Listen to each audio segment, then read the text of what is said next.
Living alone has its perks. You wake up when you feel like it, hang out at night, eat when you want, do what you want, when you want. It's great not having to worry about anyone but yourself. But I feel like I want to give back to my community now. So I decided to volunteer at the Masjid Weekend School and teach some kids how to read Arabic and Quran. Some of my fondest memories growing up were at weekend school, so this is going to be interesting considering it'll be my first time there not as a student, but as a teacher. I hope the kids don't do to me what I used to do to my teachers. Hopefully not, considering I'm friends with their dads. Though it was a little rough in the beginning, I didn't feel that I did too bad of a job. Eventually we got into a rhythm and the kids even seemed to be enjoying themselves. But then towards the end of class, I received a call from a good friend of mine. I could tell the kids were getting bored, but I didn't really care too much since their parents were supposed to pick them up in 10 minutes anyway. So I told the kids to just take a break and relax until I finished my call.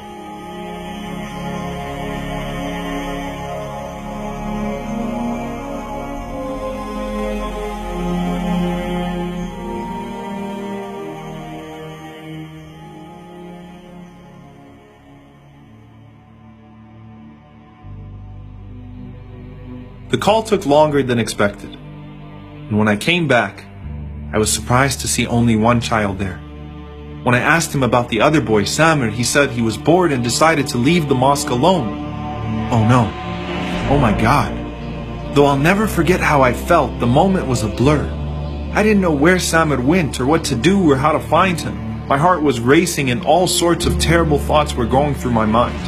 Then I remembered that I left another child at the mosque, so I had to go back and make sure that he didn't run off as well. As I ran back to the door of the mosque, right in front of me was Samir's father. And he could obviously see I was distressed, so when he asked me what happened, I told him that Samir left while I was on the phone and I wasn't paying attention and I couldn't find him. And at that moment, I wished I never even existed. It was a nightmare scene out of a movie. Though the boys were found, every time I think back to this incident, I get mad at myself for being so irresponsible and for not paying more attention to those kids. I knew that if I had been at work, I wouldn't have answered my phone in the first place. I obviously didn't know what it meant to be in charge of a couple of kids, and I seemed irresponsible in the eyes of Samir's father.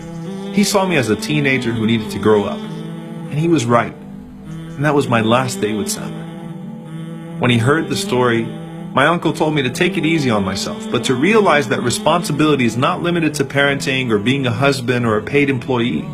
We have to be careful with everything and everyone that Allah has put under our care, even if for a moment. The Prophet, peace be upon him, said, each of you is a shepherd, and each of you is responsible for his flock. And that day, those kids were my flock, and I failed them. Personal accountability is stressed throughout the prophetic tradition. And we usually think of it solely in terms of spiritual matters like worship and sin. But our social obligations are just as important as our individual ones. And that's why you find that Umar ibn al-Khattab, as the leader of the greatest nation on earth, would cry, wondering if a donkey under his rule, but in a faraway land, would testify against him on the Day of Judgment for not fulfilling his rights towards it. The Prophet, peace be upon him, stressed the importance of avoiding heedlessness, whether you were walking on the road and came across something harmful, or hosting a guest, or walking past a neighbor, to pay attention to the rights of people around you, and in fact your entire environment. And when people give you a task or trust you with something, don't disappoint them. Anas radiallahu anhu says that one time the Prophet, peace be upon him, sent me on an errand and I got caught up with the other kids and started playing with them. So the Prophet, peace be upon him, came to me and gently admonished me, lovingly saying, Unais, which was my nickname, have you delivered what I asked you to? Rasulullah, what would you have said to me that day when I almost lost that child? You taught us to be better than that, and to treat every child as our own, every place on earth as our home, and every stranger like family. Sallallahu alayka ya Rasulullah.